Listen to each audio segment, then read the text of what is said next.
जिसने पूरे नगर में आतंक मचा रखा था। हर दिन किसी एक इंसान को उसका भोजन बनना पड़ता था। लेकिन सबसे बड़ा सवाल ये है, जब भीम उस नगर के निवासी थे ही नहीं, तो वो खुद बकासुर के पास क्यों गए? और जब महाबली भीम का सामना उस भयानक राक्षस से हुआ, तब क्या हुआ? चलिए जानते हैं महाभारत की उस पूरी घटना को, जिसने पांडवों के जीवन को एक नया मोड़ दे दिया। पांडव और माता कुंती जब लच्छागिरी की भयानक अग्नि से बचकर बाहर निकल गए और वन वन में भटकने लगे, इसी कठिन जीवन के बीच भीम और हिडिंबा के पुत्र घटोत्कच का जन्म हुआ। उसके बाद उन्होंने उस वन को छोड़ दिया। समय बीतते बीतते उनके सिर पर जटाएं हो गई, शरीर पर पेड़ों की छाल से बने वल्कल वस्त्र और मृगचंद दिखाई देने लगे थे। वे जाकर दूसरे वन में रहने लगे। वहाँ उनकी मुलाकात भगवान व्यास से हुई। उन्होंने भगवान वेद व्यास को साष्टांग दंडवत किया। भगवान वेद व्यास ने कहा, मुझे पता है तुम सब कितनी बड़ी विपत्ति में घिरे हुए हो। पांडु और धृतराष्ट्र दोनों मेरे ही पुत्र हैं। संतों के लिए किसी में कोई भेद नहीं होता, पर ये भी सच है, संतों का आशीर्वाद सदैव धर्मात्माओं के साथ ही होता है, और इसलिए मैं सदैव तुम लोगों के साथ हूँ। एक दिन तुम्हारी सारी विपत्ति का नाश होगा और युधिष्ठिर चक्रवर्ती सम्राट के पद पर विराजमान होंगे। इतना कहकर भगवान वेद व्यास अंतर ध्यान हो गए। कुंती अपने पुत्रों समेत वन से बाहर निकलकर एक नगर में प्रवेश की और वहाँ के एक ब्राह्मण से बोली, कृपा करके आप हमें कुछ समय के लिए अपने घर में रख लें, हमें बस रहने का आश्रय दे दीजिए। उधर पोषण के लिए मेरे पुत्र भिक्षा मांग लेंगे। ब्राह्मण बहुत प्रसन्न हुआ। पांडव और माता कुंती के तेज को देखकर समझ गया कि ये बहुत बड़े धर्मात्मा हैं। वे लोग भिक्षावृत्ति से जीवन निर्वाह करते हुए उस ब्राह्मण के यहाँ रहने लगे। पांडव पूरे दिन में संध्या के समय बस एक बार भिक्षा मांगने जाते। जो भी मिलता माता कुंती को समर्पित कर देते। माता कुंती भोजन को 2 भागों में बांटती, एक भाग भीमसेन को देती और एक भाग में माता कुंती और चारों पांडव पाते। इस तरह से वे अपना जीवन बिता रहे थे। एक दिन चारों पांडव भिक्षा मांगने गए, पर भीमसेन को माता कुंती ने किसी कार्य से रोक लिया।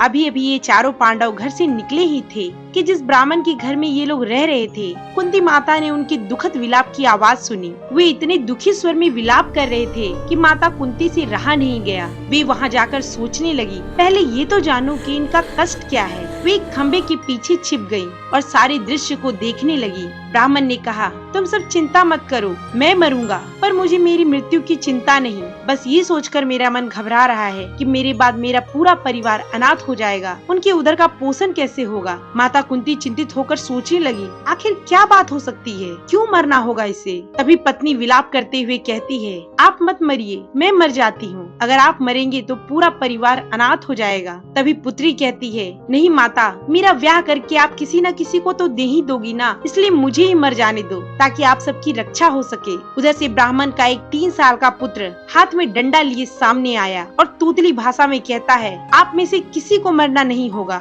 मैं उसे मार दूंगा। माता कुंती का हृदय भर आया। वे दुख से व्याकुल होकर उनके सामने आई और बोली, आप सब क्या बातें कर रहे हैं? आप लोग क्यों रो रहे हैं और क्यों किसी को मरना होगा? ब्राह्मण बोला, आप हमारे अतिथि हैं, आप सुख पूर्वक रहिए, हम आपको कुछ नहीं बता सकते। कुंती बोली, आप हमें साधारण न समझे, हमारे होते हुए आपका बाल तक बाका नहीं हो सकता, कृपया आप अपनी विपत्ति हमें बताएं।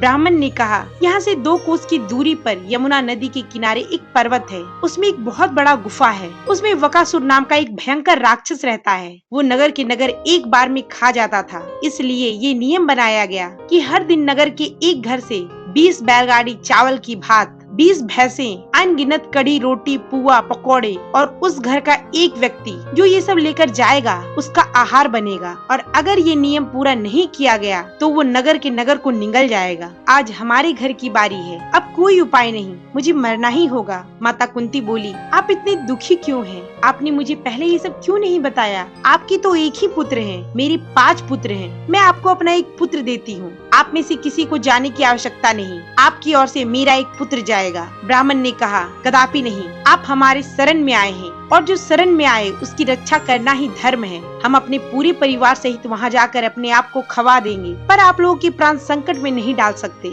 माता कुंती ब्राह्मण के डर को दूर करने के लिए बहुत ही सरल भाषा में कहती है, ब्राह्मण देव, मेरा पुत्र भीमसेन जो कि आज भिक्षा मांगने नहीं गया, वो मंत्र वेदता है। उसे जादू टोने सब कुछ आते हैं। वो मंत्र से उस राक्षस को बस में करके मार देगा। तुम ये बात बस किसी से कहना मत। ब्राह्मण ने कहा, आप अपने पुत्र को मत भेजो, उससे कहो वो मंत्र मुझे सिखा दे। माता कुंती बोली, उसे सीखना इतना सरल नहीं, मेरे बेटे ने कठिन साधना करके उसे सीखा है, इसलिए उसे ही जाने दो। हाँ, आप इतना कर दीजिए, आप जो कुछ खीर पुआ पकवान बना सकते हैं वो सब बना दीजिए। माता कुंती चाह रही थी कि भीमसेन इतने बड़े राक्षस से लड़ने जा रहा है, इसलिए उसके भरपेट भोजन की व्यवस्था हो जाए। वो आकर भीमसेन से बोली, पुत्र हमारा धर्म है, जो भी विपत्ति में फंसा हो उसका सहयोग करना। भीमसेन ने कहा, माता आप चिंता ना करें, मैं अभी राक्षस का अंत करके आता हूँ। उन्होंने विराट रूप धारण किया। जब चारों भाई भिक्षा मांगकर वापस आए, युधिष्ठिर जी की नजर भीमसेन पर पड़ी। उन्होंने माता कुंती से कहा, माता ये कुछ अवश्य करने जा रहा है, क्या ठाना है इसने,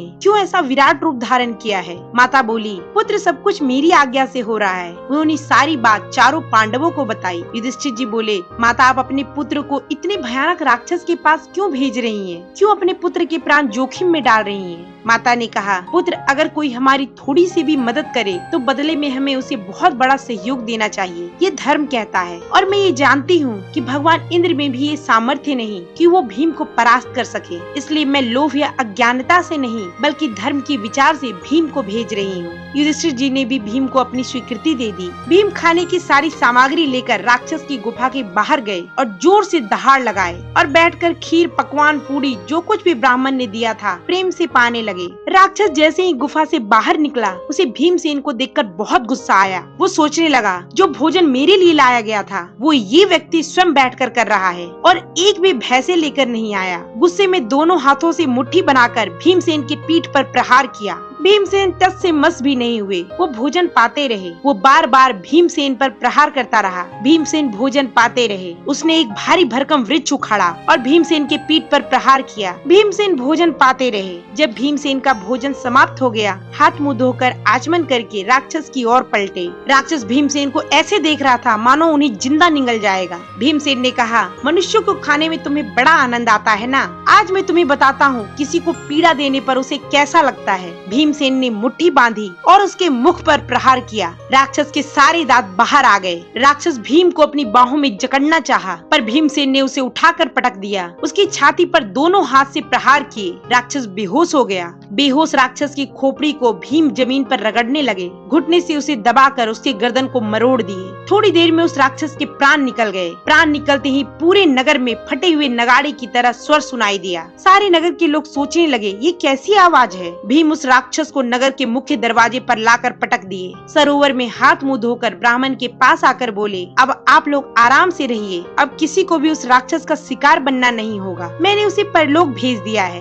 सवेरे नगर के मुख्य द्वार पर सबने राक्षस का मृत शरीर देखा। सब बहुत प्रसन्न हुए। पूरे नगरवासी ये जानने की कोशिश किए कि आखिर इसे किसने मारा, पर किसी को कुछ भी पता नहीं चला। अंत में सबने ये मान लिया कि सबकी रक्षा करने वाले भगवान ही इस राक्षस का वध किए हैं। उन्होंने ही हम सबकी रक्षा की है। ब्राह्मण ने आकर माता कुंती को बहुत बहुत धन्यवाद दिया। बकासुर का अंत तो हो गया, लेकिन भीम की शक्ति ने एक नया सवाल खड़ा कर दिया। क्या इस वध के बाद दुनिया ये जान जाएगी कि अभी भी पांडव जीवित हैं? क्या उनकी पहचान छिपी रह पाएगी, या फिर यहीं से शुरू हुई उनकी सबसे बड़ी मुश्किल? आगे क्या होगा ये हम जानेंगे महाभारत के अगले वीडियो में। तब तक के लिए इजाजत दीजिए। राधे राधे।